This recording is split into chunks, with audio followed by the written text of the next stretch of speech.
Hi guys, Christian here. In today's video, we're going to go through the Pacific Southwest Association of Realtors recent real estate broker caravan that happened, the insight into what real estate professionals are thinking and what's going on in San Diego right now when it comes to the market. What's happening with prices? They're exploding, obviously, but also too, we'll go through what happens in a down market and if there are any foreclosures looming in the future. About midway through the video, I'll pitch our newest listing in Chula Vista, and you can hear all about how other real estate agents and brokers find out about what's coming on the market and the insights of what's happening before anyone else even knows about it. So let's dive right into this video. Now look at this. Average days on the market, and we talk about, anything that comes on the market flies off the shelf. Look at the trend, especially as you get into 2020. Average market time, 16 days. In the fourth quarter, half of that quarter is a quarter that should be in the holiday season and slowing down. Just amazing. Median sales price, look at that, an increase of almost $100,000 in 2 years. That's about a 20% increase over a 2-year period. I didn't look where this one was. This is a high sell, $1,190,000 in zip code 91911. Wow. Wow, yeah. And this is the number of sales in the quarter. So you think there aren't any properties selling? Fourth quarter of 2020, more sales than any other quarter over the last 2 years. Just amazing, so that's significant volume. Now I looked this morning at the number of detached homes in zip code 91911 active. 8. 8 homes on the market. And if you want to look at how many weeks or days of inventory that is, this is basically a 12-week period. You got 107. So what's that? 9 homes? 9 homes, per week. And you've got 8 homes on the market. You've got less than 1 week inventory in 91911. Just amazing. Dennis, do you have any insight into what percentage of that is investors? Because this is an area that is really underinvested in by the city. There are always complaints of missing sidewalks. And what percentage of these do you think are people, first-time home buyers, and what percentage do you think are like investors in that area? This is like Castle Park, Otay. Right, and I don't have any specific insight to that. I'm going to guess the investors, some of those are going to be flips, but I think a lot of the flips aren't even showing up until they're ready to flip, right? And those aren't sold to investors. I'm just going to guess it's well under a third of the property are investors. This is affordable housing, right? I think of 91911 as one of the most affordable areas in the South Bay. This is affordable, $580,000 for a 1,600 square foot house. That's where we are. Mm-hmm. Just amazing, huh? And we get over to Christian's property to pitch that, and you see where prices have gone out on the east side off of Parkway.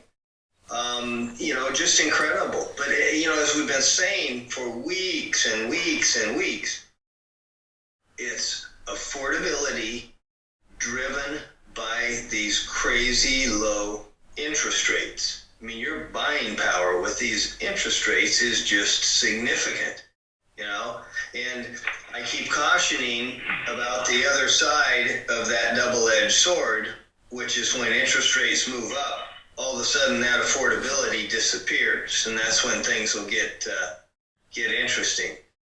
But 20% increase in price in 2 years. Inventory currently less than 1 week, And sales volume in the fourth quarter of 2020, highest it had been in 2 years. Really interesting stuff. So that's what I got on stats, and I think you folks are seeing this kind of stuff all over in the market. Boy, what a tough time to be a buyer. You know, what a tough time to be a buyer. But if you can lock in, a sub 2.5% interest rate for 30 years, or even get down around 2% for 15 years, I think it's probably worth running the obstacle course and going through all that trouble, right? Could be. First property I bought back when you could assume a loan. The interest rates were so high, I was able to assume a loan at only 10.25%. And new loans were running 15+% back then. Yeah, and no, Gary, I didn't have hair then either. So, one of those things. All right. Does anybody, other than Christian, have a property? Did anybody put an MLS number in there? If you've got a property that you want me to add to what we're pitching, just go ahead, unmute, let me know what the MLS number is, and I'll load it up. And in the meantime, I have one. Repeat. MLS number, please.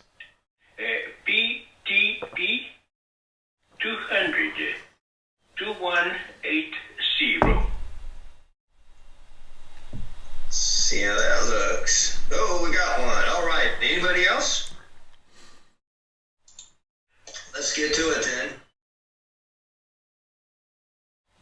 Christian, Esperanza Place.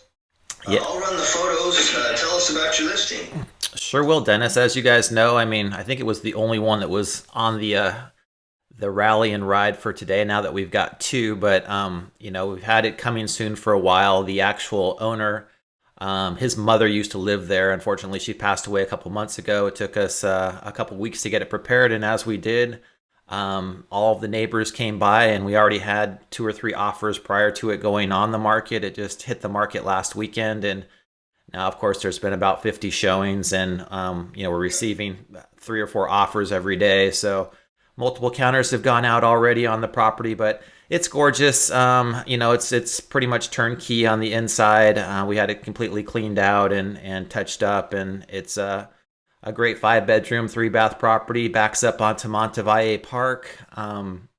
It's ideal for what people are looking for, especially people that are coming out of a condo or townhome and want that extra space and that room for a home office and work at home and all those nice things as well. It's got great mountain views to the east. You've got Mount McGill and the park in the distance, and it's on a nice cul-de-sac right off of Hunt Parkway. So it's it'll have probably 15-20 offers here by the end of the week, and I assume that it's going to sell for about $40,000 or $50,000 above asking price. As you were mentioning, Dennis, in 91914 right now, which is Rolling Hills, East Lake Woods, some of the homes around Salt Creek, there's 4 homes on the market, so a total of 4 active properties. Our listing at 800 is the lowest priced one. The next closest is 999, and then there's $1,000,005. So there's absolutely nothing available, and that includes all of the townhomes and condos that are in that area as well. So when 800,000 is the lowest price listing in the 91914 area, there's such an amazing shortage right now that it's crazy. But I do feel like with the moratoriums in place, and now Biden's increased the current foreclosure moratorium until the end of June. I don't know if you guys have been paying attention, but as of 2020, I think that in all of San Diego County, there was a handful. I think there was, at the last count, about 17 properties had made it through the trustee sale process in an entire year. So it's just everybody's staying in their homes, and with the foreclosure moratoriums and forbearances and eviction moratoriums as well, there's no reason for people to leave, and there's not going to be any reason for people to move. But as we kind of work our way through this, we'll see what happens, as we get to July, August, September. I do feel like there's going to be a lot of people that either have to move for one reason or another, or their payments are now starting to kick back in again. And there's going to be some sellers that come on the market and inventory should go up. But in the meantime, for the next probably 4, 5, 6 months, prices are going to continue to go up, 10 or 15%. It's just like you said, Dennis, in 2019, the average was about 580. Now it's up to like 680. It's just, it's gone up about 20%, and it's just unsustainable. And we'll see what happens at the end of this, but it's a crazy market right now. Yeah, that is amazing. It is sustainable if interest rates stay at this level and with wage growth.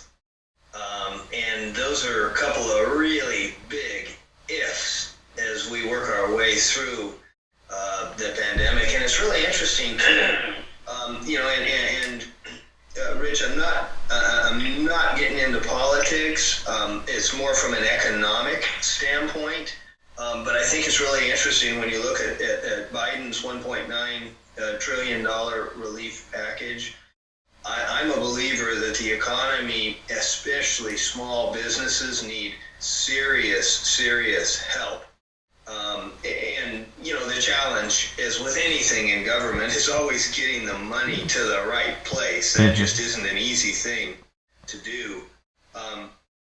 So I'm a supporter of that, but it was Larry Summers, the former Obama era Treasury Secretary, who was speculating that there was a chance that 1.9 trillion might even overheat the economy a little bit down the road, which would be very interesting. That was the only place that I had heard that, but we know what that would do to interest rates, right? Mm-hmm. You overheat the economy, and you got to start moving interest rates up to slow things down. And hey, if I were making the call, I'd take that risk to really get the economy back on its feet and going. But to Christian's point, I think we're going to see things very different late in the year. Just don't know exactly how it's all going to work out, and because there's a lot of cross currents, and as I mentioned, farther down the road, because we've had, Prop 13 has kept a lot of long-time owners in their homes, right? Right. Because it's either Prop 60 or 90 if you qualify and you take your property tax base with you, or you don't move because it makes no sense from a property tax standpoint if you've been a long-time owner. I think the same thing's going to apply where people are locked in at these incredibly low interest rates. Well, why am I going to go and move out of a home where I've got a 2.25% interest rate into something where I'm paying a 3.5% interest rate? I look at my monthly payments and it makes no sense. So it'll be really interesting to see how that works out. And then I think there's also a fair number of people that are ringing the register, the sellers ringing the register at this point, thinking, wow, never thought I'd get this much for my home.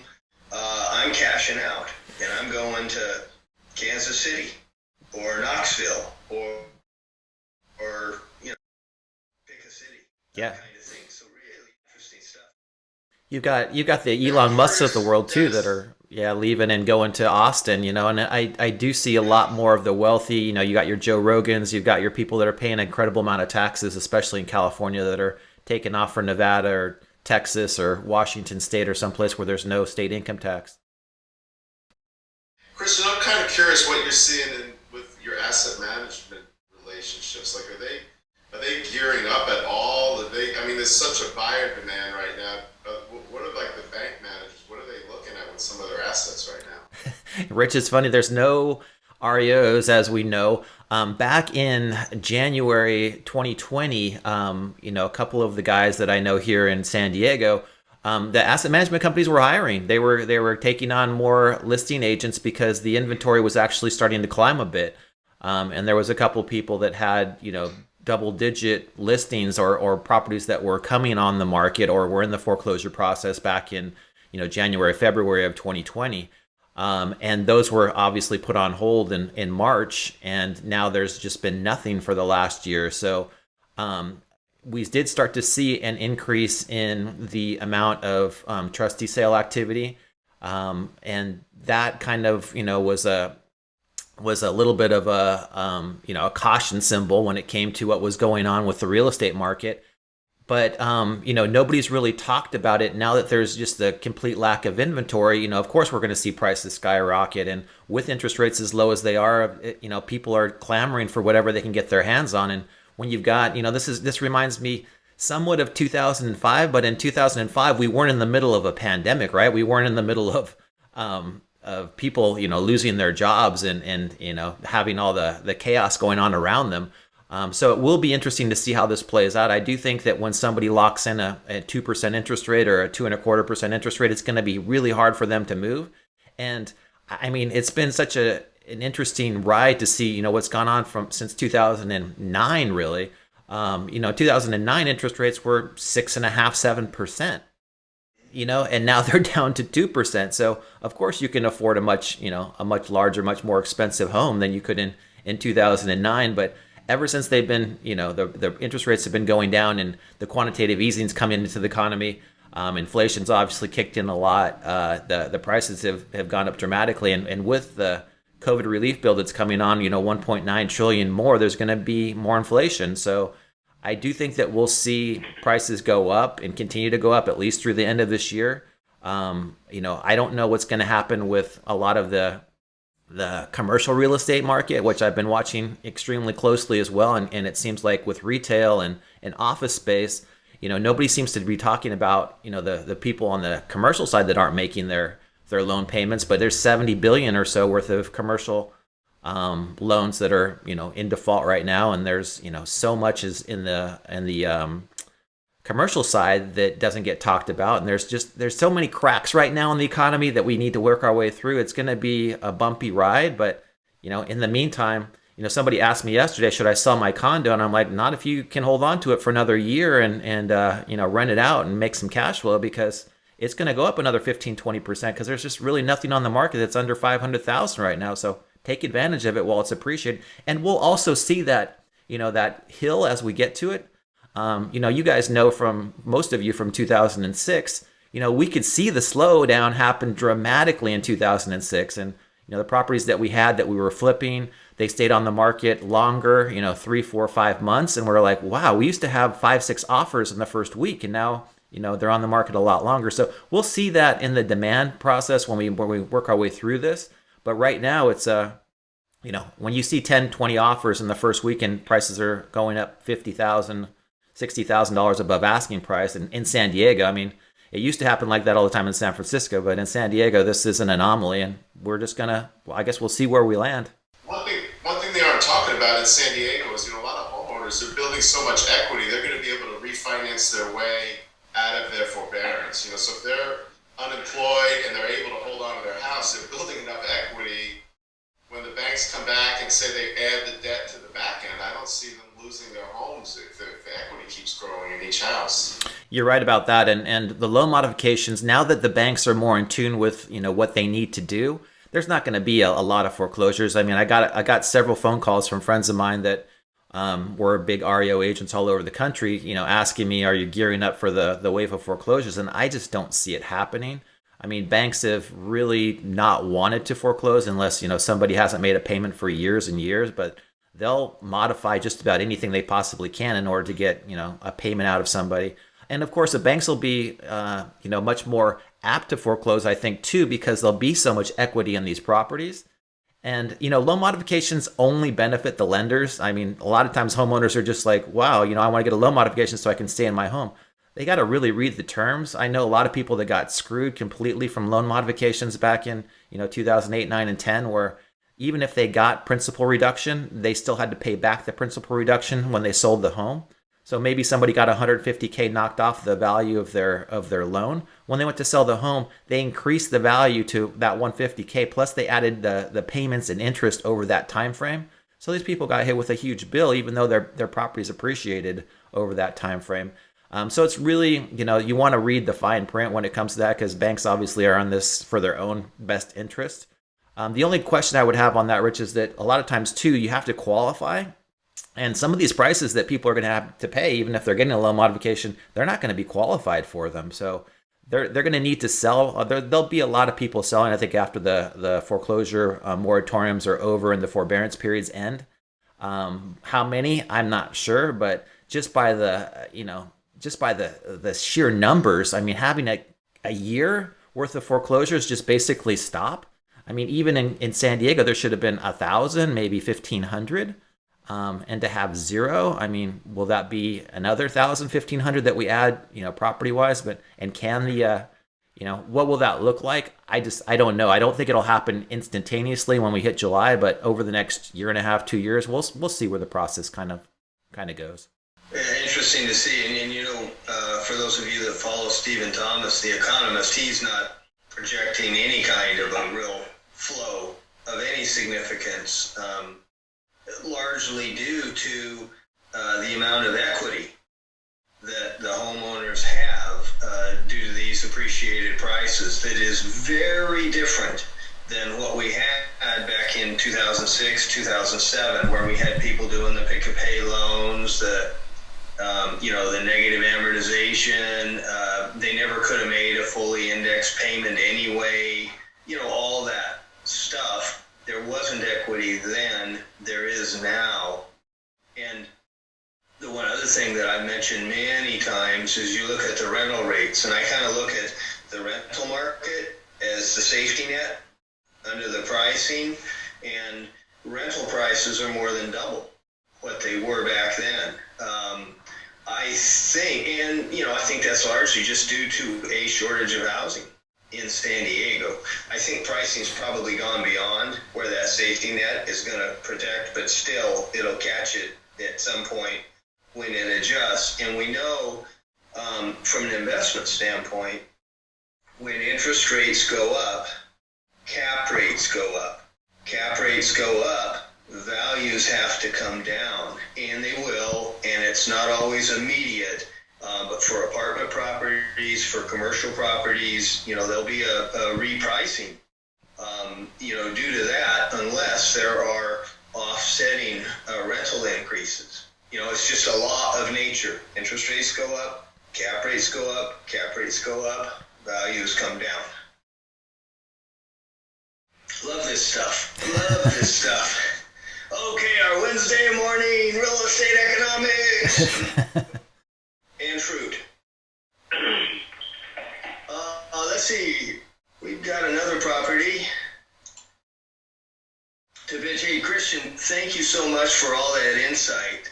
Really appreciate that.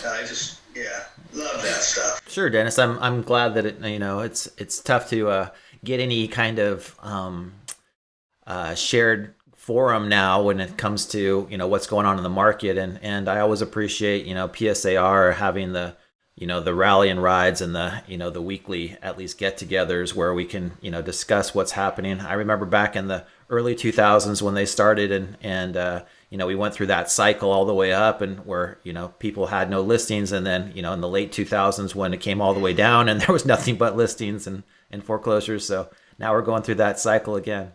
Yeah, and I think it's so important for all of us, whether we're affiliates, lenders, real estate agents, to get a view of our business, our industry, through different lenses. And that's the beauty of this kind of thing, because we're from different companies, we're from different brokerages, and so we're not just hearing what our brokerage is pushing. We're getting insight from different places, and I think that gives us a much more well-rounded and balanced view of what's going on out there, and I think that helps us be better at what we do. Agreed. Let's see, 8507 Aspect. Who's going to pitch that one? It's me. It's Ted Sanchez. How are you? Hey, Ted. Good. Welcome. No, it's this property has been on the market for 54 days, and we have had offers, but they have not been the right offers. They want to compare them with lower priced similar units higher than the other properties. This property was initially listed for $1,155,000. We have dropped it to $1,125,000, and we are still hoping for the right offer.